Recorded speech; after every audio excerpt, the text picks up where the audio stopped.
അല്ല, ഇവിടെ വന്നിരിക്കുക. ഞാൻ എവിടൊക്കെ അന്വേഷിച്ചെന്നറിയോ? അന്നത്തെ പോലെ എവിടെയെങ്കിലും ഇറങ്ങിപ്പോയതായിരിക്കുന്ന ഞാൻ വിചാരിച്ചത്. ഇപ്പൊ സമാധാനായി. ഞാൻ ഒത്തിരി നാളായിട്ട് ഒരു കാര്യം ചോദിക്കണമെന്ന് വിചാരിക്ക. രാഘവേട്ടന്റെ സ്വന്തം സ്ഥലം എവിടെയാ? തെക്കെന്ന് വെച്ചാ സ്ഥലത്തിന് പേരില്ലേ? പേരൊക്കെ ഉണ്ട്. എന്തിനതൊക്കെ അറിയുന്നത്? അറിഞ്ഞിരിക്കുന്ന നല്ലതല്ലേ? ആ വഴി അങ്ങനെ വരാൻ ഇടവന്ന ഒന്ന് കേറാലോ. ചേച്ചി മമ്മി ഇവിടെ വന്നിരിക്കല്ലേ? ആ പിന്നെ ഒറ്റയ്ക്ക് ഇവിടെ ഇരിക്കണ്ട. പോലീസുകാരുടെ ബഹളമാ. ഞാനിപ്പോ വേലൂസിന്റെ വീട്ടിൽ നിന്ന് ഇറങ്ങുമ്പോ 2-3 പോലീസുകാർ എന്നോട് ചോദിക്കുക, വേലൂസൻ പുറത്തേക്ക് ഇറങ്ങുന്നത് കണ്ടല്ലോ, പിന്നെ ഇവിടെ എന്താ കാര്യമെന്ന്. എന്തൊരു കഷ്ടമാണെന്ന് നോക്കിയേ. ഒരുത്തൻ ഇവിടെ എവിടെ ഒളിച്ചിരിപ്പുണ്ടെന്ന് വെച്ച് മനുഷ്യർക്ക് പുറത്തിറങ്ങി നടക്കാൻ വയ്യാതായി. ഇങ്ങനെയായ നാട്ടുകാർ തന്നെ അയാളെ തെരഞ്ഞു പിടിച്ചു കൊടുക്കുമെന്നാ തോന്നേ. എന്നാലെങ്കിലും മനസ്സമാധാനത്തോടെ കഴിയാലോ.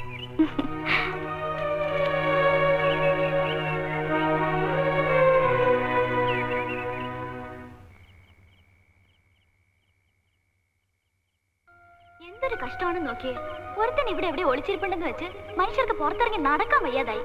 ഇങ്ങനെയായ നാട്ടുകാർ തന്നെ അയാളെ തെരഞ്ഞു പിടിച്ചു കൊടുക്കുമെന്നാ തോന്നേ. എന്നാലെങ്കിലും മനസ്സമാധാനത്തോടെ കഴിയാലോ.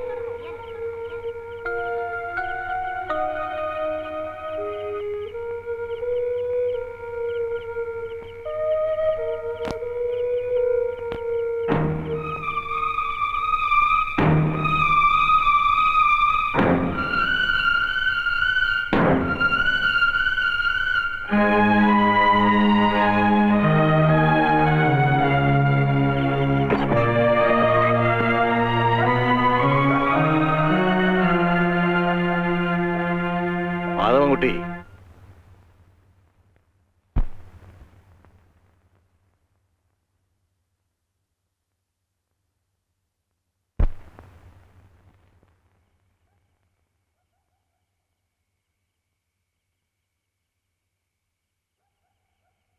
എല്ലാം എനിക്കറിയാം മാധവൻകുട്ടി. താൻ ആരാണെന്ന് ശരിക്കും അറിഞ്ഞുകൊണ്ട് തന്നെയാണ് തന്നെ ഞാനിവിടെ കൂട്ടിക്കൊണ്ടുവന്നതും കൂടെ താമസിപ്പിച്ചിരിക്കുന്നതും. ഇവിടെ കിട്ടുന്ന സുരക്ഷിതത്വം മാധവൻകുട്ടിക്ക് വേറെ എവിടെയും കിട്ടില്ല. ഒരു തെറ്റും ചെയ്യാത്തവനാണ് ഞാൻ. ഞാൻ ആരെയും കൊന്നിട്ടില്ല. ശരിയായിരിക്കാം, പക്ഷെ 4 വശവും പോലീസ് ഓടി നടക്കുക. അവരുടെ കൈപ്പെടാതെ തന്നെ നിരപരാധിത്വം തെളിയിക്കാൻ തനിക്ക് കഴിയുമോ? കഴിയുമെങ്കിൽ തനിക്ക് പോവാം. മാധവൻകുട്ടി, എന്റെ അമ്മൂമ്മയുടെ മനസ്സ് നിറയെത്താനാ. തന്നെ പോലീസുകാർ പിച്ച് ചിന്തെന്ന് കണ്ടു നിൽക്കാൻ കരുത്തില്ലാത്തോണ്ട് പറയാം. പോകരുത്.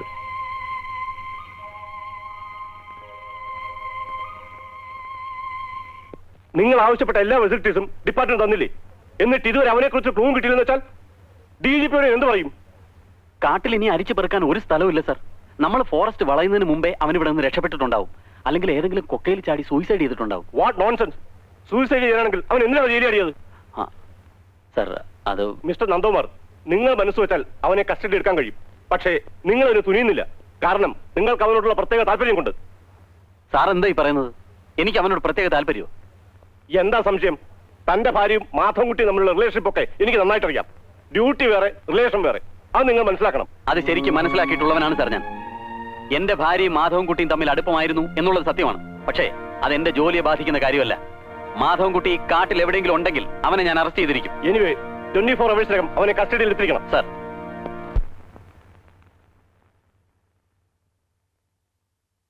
കോഫി എന്താ നന്ദേട്ടാ വല്ലാതെ? മുമ്പിൽ നിന്ന് മനുഷ്യന് പുറത്തിറങ്ങി നടക്കാൻ വയ്യാതായിട്ടുണ്ട്. പോകാനാ പറഞ്ഞത്.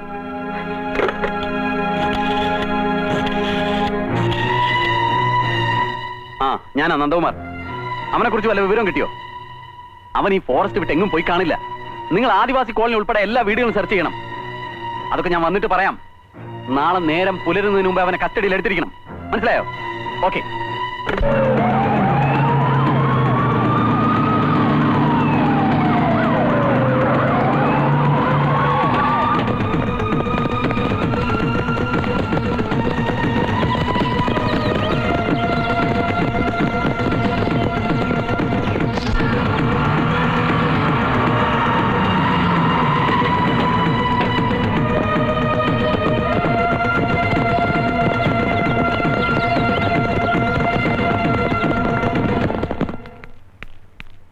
മാധവൻകുട്ടി, മാധവൻകുട്ടി.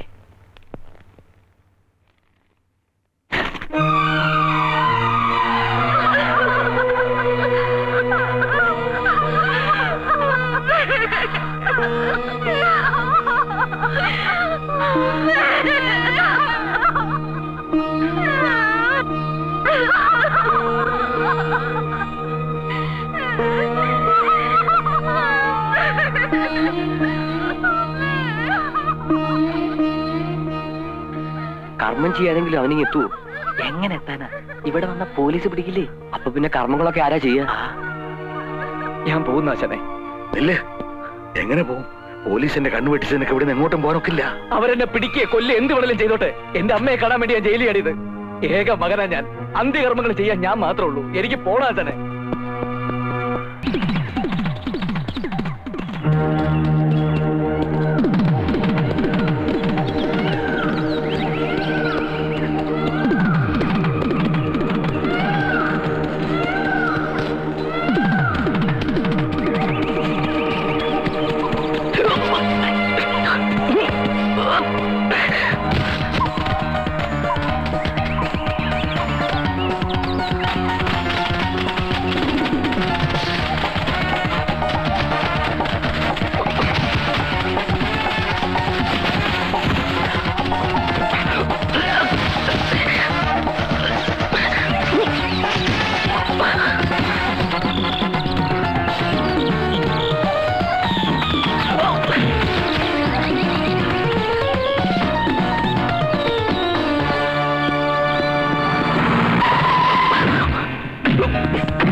മകനില്ലാത്ത സ്ഥിതിക്ക് ചേട്ടൻ തന്നെ ആകട്ടെ. അല്ലാതെ എന്താ ചെയ്യാ? ഒക്കെ കർമ്മഫലമെന്ന് കരുതിയാ മതി. അതങ്ങോട്ട് വാങ്ങും എന്നെ.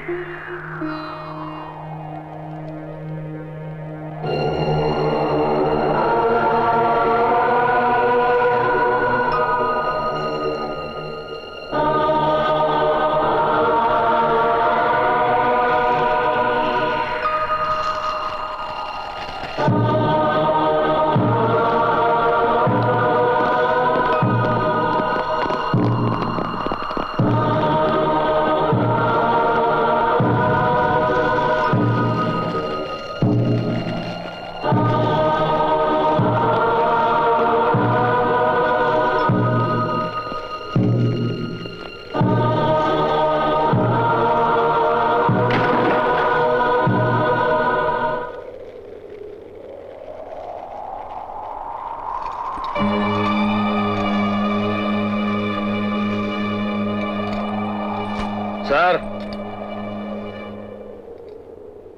കൃഷ്ണദാസനെയും ഈപ്പച്ചനെയും കൊന്നത് ഈ മാധവൻകുട്ടിയല്ല. ഞാൻ പറയുന്നത് സത്യമാണ് സാർ. കൃഷ്ണദാസനെ ഈപ്പച്ചനെയും കൊന്നത് ഈ നിൽക്കുന്ന മാധവൻകുട്ടി അല്ല. പിന്നെ ആരാ? തനിക്കറിയാവോ? അറിയാം സാർ. ആരാ? ഞാനാ. എന്തിനു വേണ്ടി?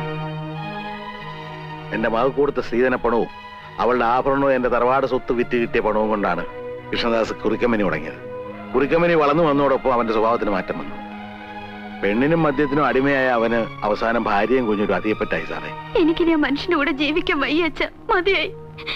എപ്പോഴാണ് അയാൾ എന്നെയും കുഞ്ഞിനെയും കൊല്ലുകയെന്നറിയില്ല. ഈ നരകത്തിൽ നിന്ന് അച്ഛൻ എങ്ങനെയെങ്കിലും എന്നെ കൊണ്ടുപോകണം.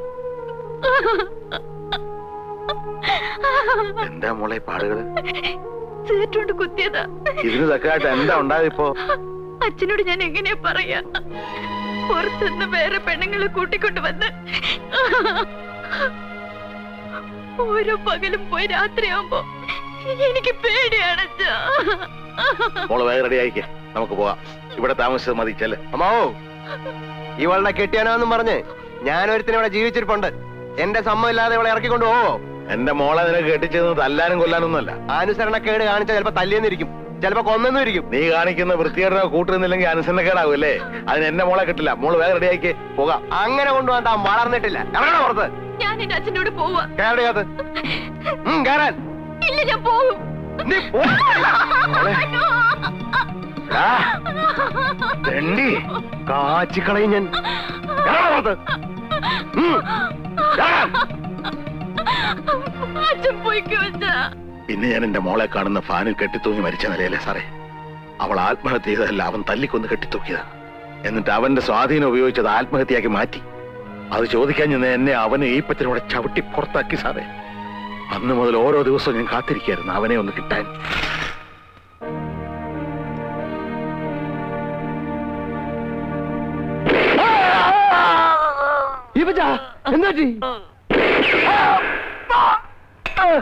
ഇതാണ് സാറേ ഉണ്ടായത്.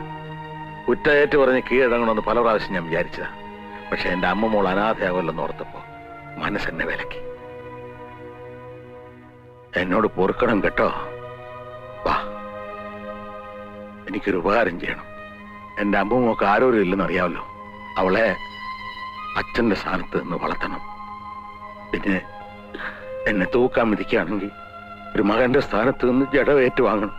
എന്നിട്ട് ആചാരവിധി പ്രകാരം അടക്കം ചെയ്യണം. അങ്ങനെ ചെയ്യില്ലേ?